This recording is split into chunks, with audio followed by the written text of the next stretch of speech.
today, Katie. Oh, absolutely. Thank you so much. I'm going to turn my camera on for one hot second just to say hello to everyone, wave to some folks that joined afterwards, and say hello. But then I'm going to turn it off, and we're going to switch now to the presentation. So thank you so much for joining us today. I wanted to, and thank you, Gian, for the introduction, and Scott, I'm going to email him some sweet words. And I've had the opportunity to own my own business here in South Florida for quite a few years. Yes, that does say 25 years in compensation consulting. There's a group of people that I work with. You see those folks down at the bottom that provide all different kinds of help and support. And before we get started, I want a couple things. One is we are recording this event. There is the chat function, so if you have some questions, please use the chat function, and Giovanna is going to ask those questions. We're going to stop periodically, and the slides will also be available. I did want to let you know that in addition to the folks here that are job description writers or data analysts, we also have people available to us in our network of other HR professionals. So if some of our clients come to us and say, you know what, we can't do something, and we can find someone in our network that does it. So I encourage people to connect with us via LinkedIn if we're not already connected. Back in February, I started putting this presentation together. So think about February and where we were and how the environment was. And I started thinking about agility in pay plans and how does that relate to the work that we do. And if you think about agility is like being nimble and flexible and quick. And I thought, oh, that sounds great. And, you know, then COVID hit, and all of a sudden it was like, oh goodness, now what exactly does that mean to have an agile pay plan, or what does agility mean as it relates to compensation? And basically it boils down to, we still need to be ready with good pay advice for today. Won't negatively impact the future. The future, by the way, for which many elements are unknown. So when I was looking at this, I thought, you know, we need to be reflective of internal changes due to staffing, changes in the labor market, and we need to do the best we can to create good advice. So anytime we start a project, and this was back in February, I always go to, this happens to be for the state of Florida, I go to look at macroeconomic indicators. And in this particular case, you've Florida, and this comes from the Chamber of Commerce. And you notice in the upper left-hand corner, our unemployment rate, 3.1% and declining. I actually just looked at the snapshot today, and it's in the teens and increasing. So we always look at what macroeconomic indicators are happening, especially if we're working in a different state besides Florida. But I encourage you to keep this scorecard and the changes that are going to happen over time as a resource to you to keep track at a macro level of what's happening in the marketplace. Back in February, when I was putting the presentation together, we were going into a particular sector. And if you'll notice, this sector had $33 billion in annual wages. If you see us down there at the bottom, the Southeast region, the state of Florida, and goes from Marco Island over to Miami, all the way up past West Palm, a few counties there, 31% of the employment was in the Southwest region. In fact, this is where our client was located too. And normally in my class, I would ask you to raise your hand and tell me, what sector do you think this is? You can tell that it's not construction and manufacturing, because combined, this particular sector has 629,000 people in the construction, and that's the same quantity as the construction and manufacturing sectors. Does anyone want to type in what their a guess? A lot of people will look at this and say, oh, it must be the service sector. This one might come as a shock. It's the nonprofit sector. So we had started this presentation and looking at the nonprofit sector in Florida and looking at all of these macro level indicators and getting to know the sector that this particular client was in, and things were looking up in February. But now we have a changing labor supply. So, at the time, we had almost full employment. There were so many job openings, wages were going up. And normally when we hit a recession, those changes happen slowly over time. But in this particular case, we were all slammed with the same kind of situation all at once. So now we have higher unemployment. We can see that. We hear that. Now, remember, some of that's due to terms, but some of that's due to furloughs and layoffs. So it is possible that that changing labor supply and that high unemployment number is temporary. We certainly hope it is. Talking to some colleagues and they said, do you think wages are going to go down? And I said, I don't know. Are they going to go down? Here we have opening of different phases of our economy, not only location wise, but also in different sectors. And so I'm not sure that wages are going to go down. Now, ideally we'd have a crystal ball, but of course we don't have that. So what we do know is we've got some basic standards. We've got our employee life cycle, which is going to continue to happen. We know that in the areas of recruitment, selection, employee engagement, performance evaluation, career development, and rewards, that we're going to still continue to do all of those things in terms of compensation as it relates to the employee life cycle. And we all know that the goals of a job and pay framework is that they should be internally equitable, externally competitive, fiscally responsible, and ultimately support the organization's mission, vision, value, and total rewards philosophy. Now, in an ideal world, that's the way things would be. In fact, all of your job descriptions would be up to date. No one's laughing, right? All your job descriptions would be up to date. Your pay ranges would be market competitive. You'd be doing salary surveys at least every year, every other year.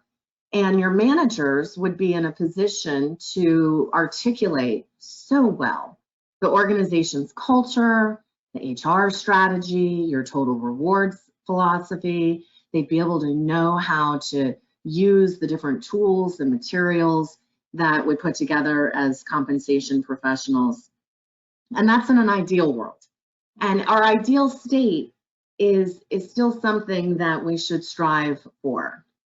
Now, if you don't have a job and pay framework, these are typically the roughly 12 steps that we follow when we develop a job and pay framework. And depending on the size of the client, this could take 8 weeks. This might take 4 months.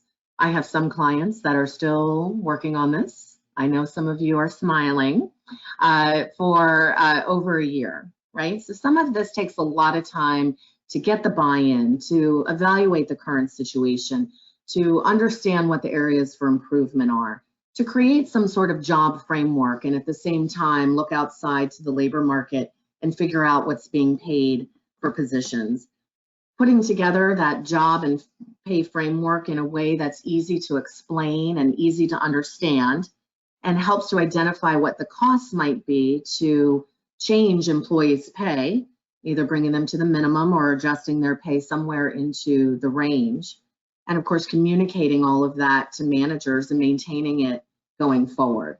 So that's a typical project process. And if you've got extra time on your hands and your staff hasn't been completely terminated or furloughed, this might be something that you'd want to take under advisement at this point in time. But a lot of people I know aren't in that boat. And so I know that, businesses are trying to create the roadmap. They're trying to prepare for the unknown.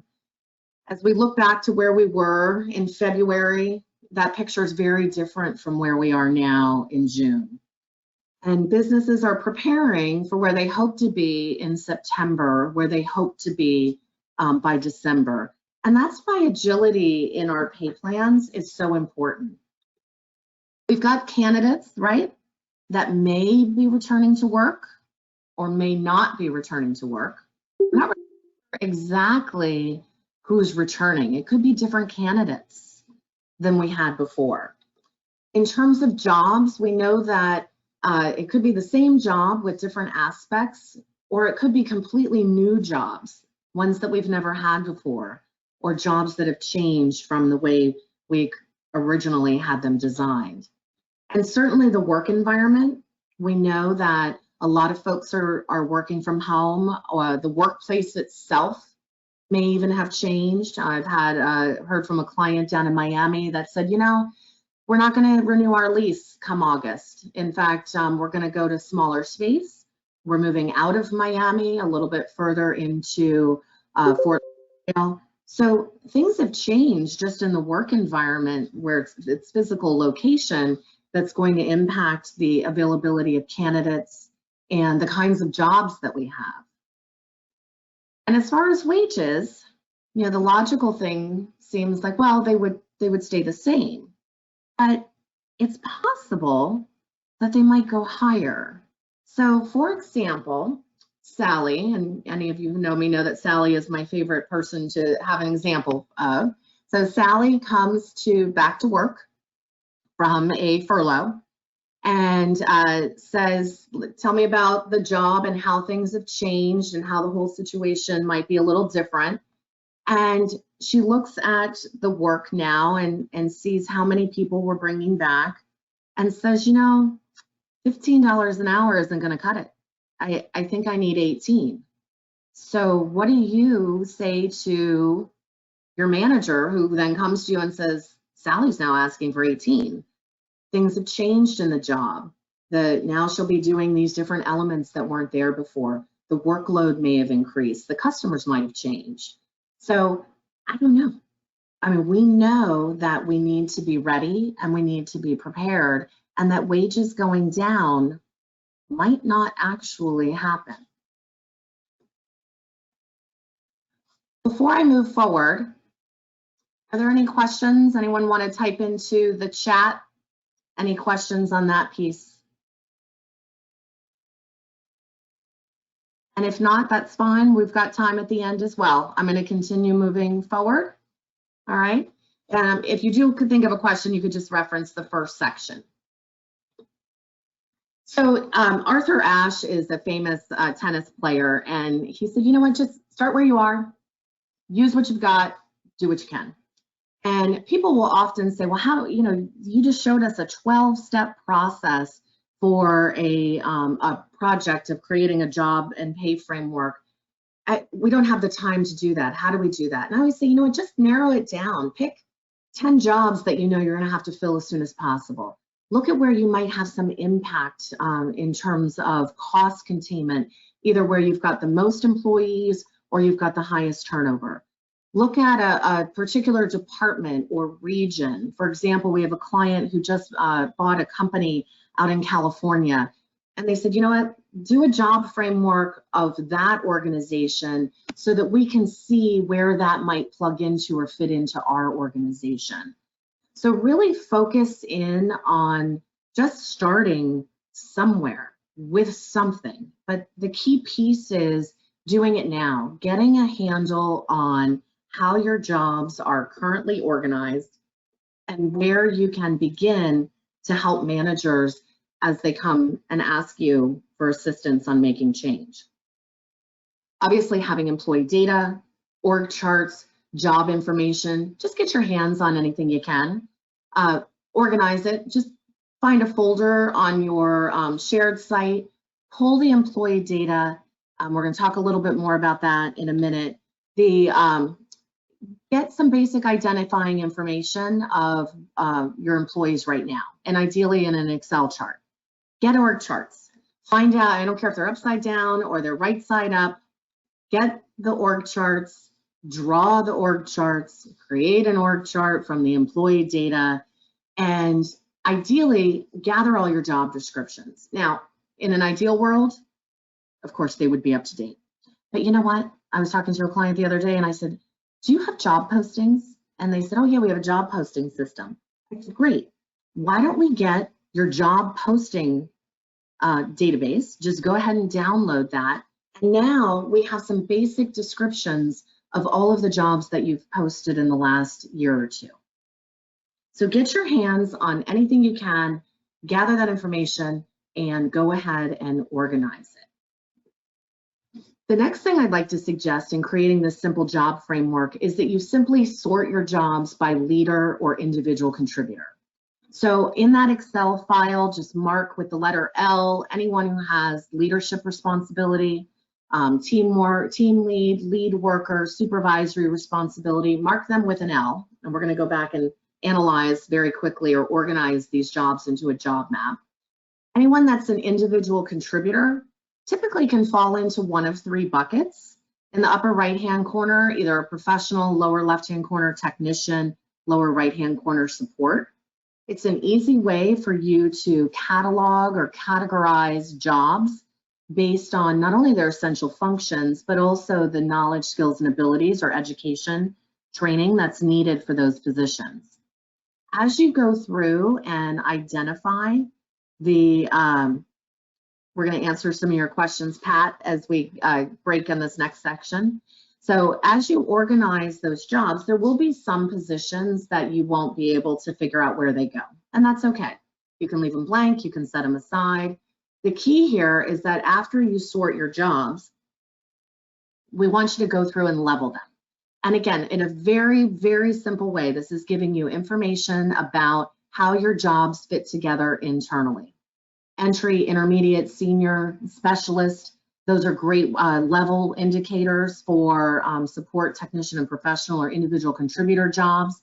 And then for leaders, you can identify them as lead worker, supervisor, manager, director and above. The key here is to identify enough information about the jobs in a very simple way so that you can ultimately create a job map. Now, doing this by department is an ideal way because typically you would have managers come to you by department and say, I want to make some changes in my department. The grants coordinator you see there in the middle of administration, that job is going away and now I'm going to split some of the responsibilities and give some to the executive assistant and some to the office coordinator. And this is a very quick visual for you to see that the grants coordinator position was at one point less complex than those other two jobs. And so by splitting some of the duties and putting them into other higher level positions, it may or may not change the level of the new job. You see that senior IT tech just popped up over there on the right-hand side. What if you had someone from IT come to you and say, hey, I've got this new position, where does it fit? If you had a clear map of the jobs, then you would be able to quickly identify. Here are some examples of other systems, and I just Googled this. So Radford, Aon, if you happen to respond to that salary survey, you see there that they use 5 levels of support, 6 levels of professional, 7 levels of management. Upper right-hand corner, if you respond to the Towers Willis Watson surveys, that might look familiar to you as well. And then also down here on the bottom is just another methodology. So you don't have to reinvent the wheel. You don't have to use that method that I showed you. But one of the key things about job leveling or creating a job framework is that it helps you not only internally, but it also helps you to market price the jobs and to ultimately match to the best market match. Now, I know that Pat's on this call. She's actually a board member of TRASIV. So Pat, I hope this is all right with you. Florida International University uses career roles and career levels. And you see here 4 levels of support, 4 levels of professional, 6 levels of leader. And what you see on the right-hand side is how they've tied that to different job titles within this happens to be the HR department. So the information is out there. In fact, FIU also goes so far as to identify in words what the definitions are between level 1 and a level 2 for support and professional level jobs. This is actually just one of the 3 pages that helps you to identify what those differences are. So as creating a job framework, if that's something that you find valuable and helpful, there's information out there, resources readily available, so you don't necessarily have to reinvent the wheel in doing that. The pay framework, the key piece is just to keep it simple. to be ready when managers come to you and say, I want to change this job. Staffing or different ways of working has impacted where this job fits. And having that job framework as a key piece of your assessment. Obviously, the labor market's important and pay framework, we'll get to that in a minute, but having this information readily accessible, having a map that managers can relate to, that they can see where their current jobs relate to one another and how a change may impact that, I think is key. Also, organizing your information, having it all in one place and having it searchable so that when you are asked a question, you know you can go to one spot and try to find that answer. I'm actually going to pause at this time, and Giovanna. Yes, that was great information, Katie. Pat did ask a question for those who may not be on their computer, so I'm going to read it off. So Pat asked, to what extent do you think we will be less hampered by geography in our workforce? And do you think we'll see a fundamental change in how we source and manage talent in our organizations? And Pat, I think the answer is yes. I think one of the things that we are seeing as a result of this shared experience with the coronavirus is that people are more willing to, let me rephrase that, companies are more willing to hire people who work from home.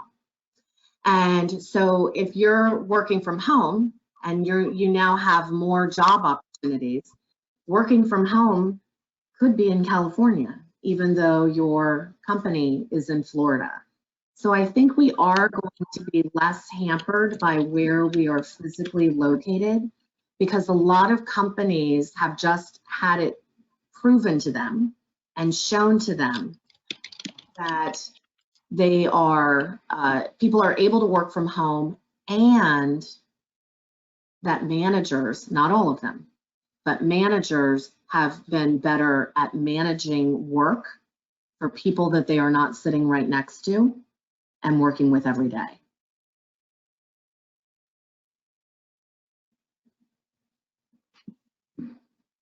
So I think we had, so I think there's a couple of other questions. I think if everyone can hear me.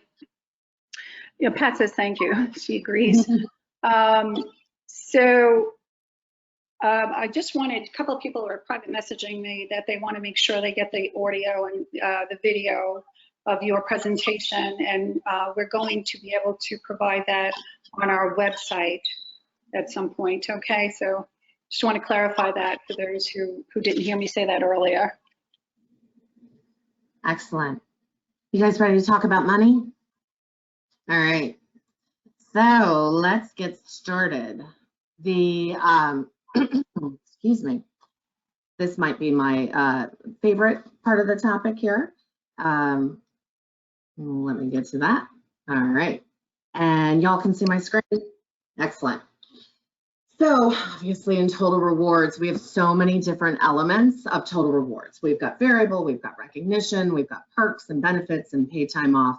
But let's just focus on this conversation on base pay. Now, market pricing, this is a World at Work survey. This was done in 2020 and also in 2015. They showed that through this survey of job evaluation and market pricing practices, that market pricing is in fact the most prevalent job evaluation methodology. In fact, I even had a client today say to me, now, why is it exactly that we're going through this job framework concept? And I said, well, even though market pricing is important and it is going to continue to be of value to us, the challenge is that we've had a lot of changes in our market. So we need to make sure that we understand how jobs fit together and how the classification methodology or the internal ranking of positions, how all of those jobs fit together. So we need to really have a combination of the two in order to have that balance. Now, I see some of the folks that joined this call, and certainly in terms of the spectrum here, your company may be on one end or the other. We have clients that come to us that are somewhere in between steps 1, 2, and 3. They might have no plan, or they've got some kind of plan, or they've got an outdated plan.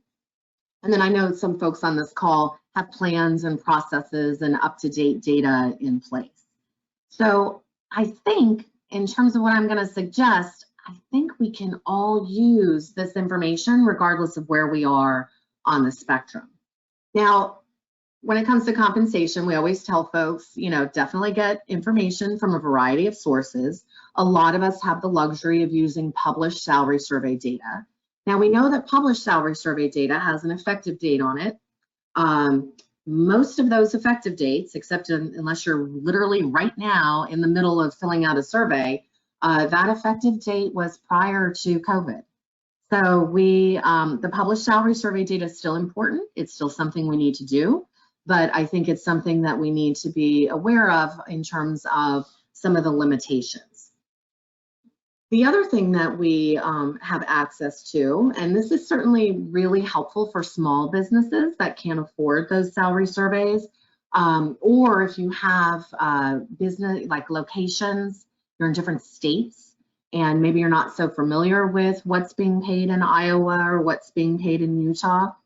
Keep in mind that, and this is through the Small Business Administration, by the way, but you know, the Department of Labor also has a lot of this information easily accessible, is that you can look at those macro level in economic indicators like the ones I showed you in the beginning, and you can look at specific ones about different jobs. Now, this data in and of itself also has limitations in terms of the effective date of its data and the ability to which you can drill down and really match your position. But in absence of any information, certainly these sources can provide a good picture of a particular location. Don't forget, too, that SHRM has a compensation data center as well as World at Work. So World at Work has salary data from these 3 main sources, Main Data Group, PearlMeyer, and Salary.com, or Comp Analyst. And we've used these in addition to the published salary surveys, sometimes for those per job basis, those per job reports where you just need to know, like you had that one key benchmark was missing. So keep that in mind that as a resource, World at Work and SHRM can really help. You can also Google, by the way, Mercer, and Mercer does make available by job certain reports. This can come in handy in different countries. Like we had a client in Brazil, just bought this company in Brazil, and so we just need to know what's being paid for the top position. So they were able to get that on a job basis report. We've got published salary surveys. We've got publicly available data like from the Department of Labor, Bureau of Labor Statistics, the state departments of labor. I always tell folks, look around to your local government entities, cities, counties, state agencies often will publish their pay ranges. At least that gives you some point of reference. Keep your eye out for a club or association survey specifically about a set of jobs that you might have. Again, it's a point of reference. I think the other piece, and Scott kind of touched on this in his intro, the other piece that's really going to be very important is that I think we're going to need to rely on each other. I think that now, if you're not well connected with other folks who are in your industry or in your location, now is the time to begin finding out what the trends are in pay and pay practices for key positions by talking to your friends and crowdsourcing that data. And remember earlier when I said, you know, put your employee information in one folder. Well, go ahead and add a folder over there that says market data. And as you come across job postings that have pay information in it, as you come across articles or surveys, or find out from friends and in other businesses what they're paying for customer service reps or some of the things that they're doing in terms of stay bonuses or return to work bonuses, gather that information and put it into one space so that as you are needing to answer those questions yourself, you've got those sources available. Also, keep in mind, and I know Scott mentioned this in terms of the World at Work online community, certainly TRASIF, the Total Rewards Association of South Florida, our whole mission is to educate and connect. SHRM also has a member community or a group specifically related to compensation. So being networked, even with folks that are outside of Florida, that are in different locations and can bring a different perspective. The network of people that we have, that we work with, I was just on a phone call the other day. One was from New Jersey, another one was from Texas. I think someone was from South Carolina on that call, or soon to be South Carolina.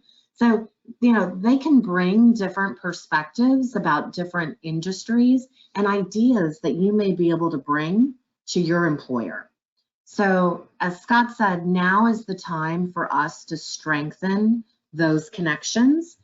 We can use that certainly as we're looking at employee information. The other thing too, and this goes back to the point I was talking about in terms of your own data, you know, so much has changed. And every time we do a project, we'll have a client, we had one yesterday that says, oh my gosh, I had no idea that, you know, Sally was marked as exempt and Bobby was marked as non-exempt, and they were in the same job and they work in the same department and they do the same thing. Who knew? You know, and it's like, well, unless you're looking at your employee data, you're not going to spot, you know, a clerical error like that. But now what I'd like you to encourage you to do, because there's been so many changes, is to keep a list of the lowest, average, and highest pay by job, by location, if that's important, and plan to pull that report every month so you can keep track of changes. You know, one of the things we talked about, are wages going up? Are they going down? Well, see how they're tracking in your own environment. If you've got access to historical employee data and it's easy to keep or, you know, get a hold of that, that would be interesting to compare to how we were paying last year or even how we were paying at the beginning of this year. And certainly keeping data on offers and new hires, I also think is important. So find out, you know, we offered 50,000, they accepted. We offered 50,000, they declined, but they came back and asked for 55. So if you don't already track that information, now would be a really good time to do it. Obviously, make sure that it's date stamped, that it's by job, that it includes location in case there are any geographical differences in your work environment. So organizing our own data is also important, and making sure that we understand what we're paying. Remember that job map? So what we do is we combine that job map and we add in market reference points and current employee pay. So we recommend to our clients that they keep an eye not only on what the market is paying, and in this example, all we did was go to the Bureau of Labor Statistics and pull the mean annual wage. So that's what you see in right below the job title in black. And then the company, their low, average, and high employee data is listed right there. And you know, this particular format is meant to be really pretty so y'all can see it. It's not always in this format for our, but it's easily accessible. Now, the whole point of this is, remember that manager that came in and said, where should I put the senior IT tech? And we knew internally we had some choices. It went above the IT tech and below the IT support specialist. Well, now ultimately we have to make a pay recommendation. So looking at what the annual pay is in the labor market, looking at what we're currently paying and where that pay might overlap, having an easy reference point like that will make it very simple for you to make a pay recommendation. I would like to take a moment to also talk about establishing hiring ranges.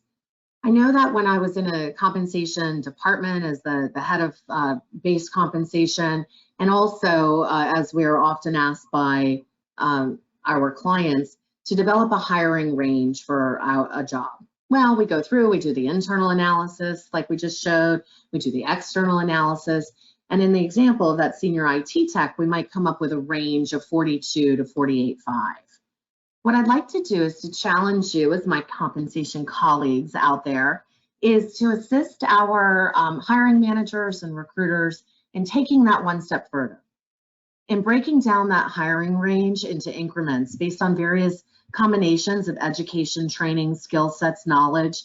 Now, these are going to differ on the job, but in this particular example, if the minimum qualification is a high school and 3 years of experience for the senior IT tech, I'd like to see people doing more of determining what the rates would be if the minimum qualifications were exceeded, and doing that kind of analysis in advance of making a pay decision about what you're going to offer a person.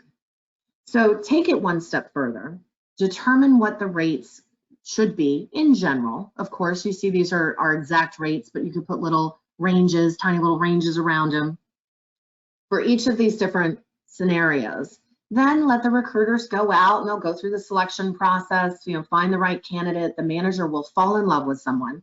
Their resume may make it back across your desk, or it may not. But one of the ways to eliminate bias is to create advanced guidance relative to pay decisions. So regardless of what the person's name is or what they might look like, if you're looking at the skill sets of the individual, in this particular case, the senior IT tech had an associate's degree and 3 years of related experience. We already made the decision that we were going to pay $44,000. Now the candidate might say, I'll do it for $41,000. Now this is where it gets a little tricky, because certainly money doesn't grow on trees. So you want to say, oh, well, shoot, they're willing to do it for 41, even though we were willing to pay 44. You might have to bridge that gap, and that might happen on a per job basis. But it's possible that the individual doesn't know the value of their skill set or the value of their knowledge and how much your company was willing to pay, because often we don't actually, advertise what the pay ranges are. But in this particular case, if you were able to go back to the candidate and say, listen, we've done an internal analysis, we did an external analysis, and for your skill set, we're willing to pay 44. You might go back and say we're willing to pay 43. But bottom line is, it's higher than the 41. Takes out some of the inherent bias in the jobs and in our pay inequity. So agility in our pay framework basically means, points of reference are good enough. We might have some great points of reference, whether they're published salary surveys, per job reports, what we're finding in terms of macro level statistics, what the local city or county is paying, and also from what we found out from our friends in our network. The key here is making a very simple approach, creating a simple pay framework so that ultimately information is in one place and you can help that manager make great pay decisions. I'm going to pause here. Thanks, Katie. This is Giovanna again. It's okay to ask a question. So I have one that I'd like to know myself. So this question is, some employers are asking for broader cost reductions involving HR practices and asking for new compensation schemes to match the new organizational design and business needs. Have you seen an increased demand in changing compensation structure solely to reduce spending beyond just a freeze? This person is seeing this in both compensation and benefits. We have yet to see structural requests about structure and structural changes in terms of taking what is existing and modifying it. We have begun to hear that people are not going to evaluate their pay structure. So I'm talking about the ranges, minimum and maximum, going forward, that those are going to stay in place. In terms of what they're willing to hire people, right now what we're hearing is more around the hiring rates and more of the entry level changes. And that being the focus in terms of what we're paying people versus the structural change. Does that answer part of the question? It does for me. I mean, I didn't get any more comments on that, so I'm assuming I'll just take a little note with them, like chat with them and see if that was okay. Okay. And if anyone else has any questions, please feel free to give them to us in the chat box. He said yes, thank you. Thank you. You're welcome. I just have a few more slides and then we can open it up to a broader set of questions Sure. as well. So let me just go back here. And so obviously, compensation is a balancing act, right? It's art, it's science, it's balancing the internal value of the position as well as the external. And that business roadmap, that it's subject to change. I think we constantly are reassessing, businesses are every month. And hopefully, if they're aware that HR and compensation are part of that mix, I think that's important. But remember, regardless of what that business roadmap looks like, there's still compensation planning and administration activities that y'all need to do. So for example, I had a client that said, sorry, it's hysterical, said, so I know you asked us in March if we were going to give bonuses, and we said no. And I said, She's like, well, as it turns out, we were able to pivot. We got 2 different clients that were able to fund us. We actually did make our numbers, and we do want to go ahead and pay bonuses. And I said, oh my gosh, that's great news. That's fabulous. When do you want to do that? And she goes, oh, for the payroll effective July 1. I said, this July 1? She said, yes. So, the thing is, we still need to be ready, right? So the salary survey process, that doesn't stop. Organizational and job design, that's happening probably on a more frequent basis than it was before. So don't forget to fill out the salary budget survey. You've got until June 26th if you haven't. That certainly is going to help us to identify at a macro level if any real changes have happened in terms of budgeting going forward for 2020, 2021. So that's super important. And reaching out and connecting with each other so that you have a resource or a person to get advice. And creating that simple framework, making sure that all of your information is in one place so it's easily searchable as your roadmap for your business continues to change. If we're not friends on LinkedIn or if we're not connected, please feel free to connect not only with me, but also Giovanna, some of the other folks that you see from the TRASIF Association. We are definitely here for each other. Giovanna, I'm going to turn it over to you. Thank you, Katie. That was fantastic. And if anyone has questions, please feel free. We have a few minutes left. We'd like to address them. Again, the presentation will be posted on our website probably by the end of this week, I hope, as well as Scott's audio presentation. I'd like to ask a question, Katie, here that have you seen some of your employers freezing the 401k contributions on their end, employer contribution or employer match? So yes, and it depends. So that seemed to be a very logical approach right away when things started, becoming more unknown with COVID. However, with the PPP, with the payroll protection program, depending on how their legal and tax folks read those requirements for loan forgiveness, there is an element related to employee retirement contributions that I think is worth exploring. So we've seen some organizations explore that element and actually make look at making a contribution to the 401k match. Yeah, because I would be concerned about how that plays into attracting and retaining new talent, right? Exactly.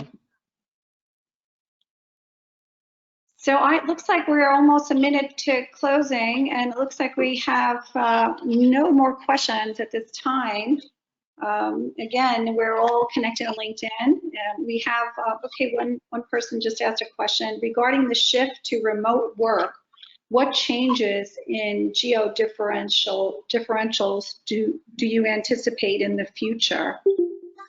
Sylvia, that is a great question. It's a $1 million question. I wish I had an answer. I think it is exactly what you've pointed out here is we've got to keep an eye on it. We have to continue to respond to the salary surveys, even if they come back and say, hey, you know what, we're going to change the effective date. So pre-COVID, post-COVID. And I know it's a lot of work on the compensation department, but I think it's well worth it. And a lot of these salary survey companies are now offering discounts. So now might be the time to take a look at getting a salary survey. If at one point you thought it was unaffordable, it might be more affordable. And that's going to help us keep an eye on the geographical differentials for sure. Well, thank you. This was a great presentation. We loved having you. And if anyone needs certification documentation for me to send to them, please send me an email, which is listed on the bottom of that presentation from Katie. Thank you so much, Katie. We loved having you. And come visit our virtual coffee events and every other Thursday. Yes, exactly. Connect. So important. Thank you for all you're doing, the president. Giovanna, having been in that role myself, I understand time consuming it can be. And thank you so much for keeping us all connected as we're going through this this change. So thank you. I love it. Thank you. Thank you so much. And everyone be safe and have a great day. Bye.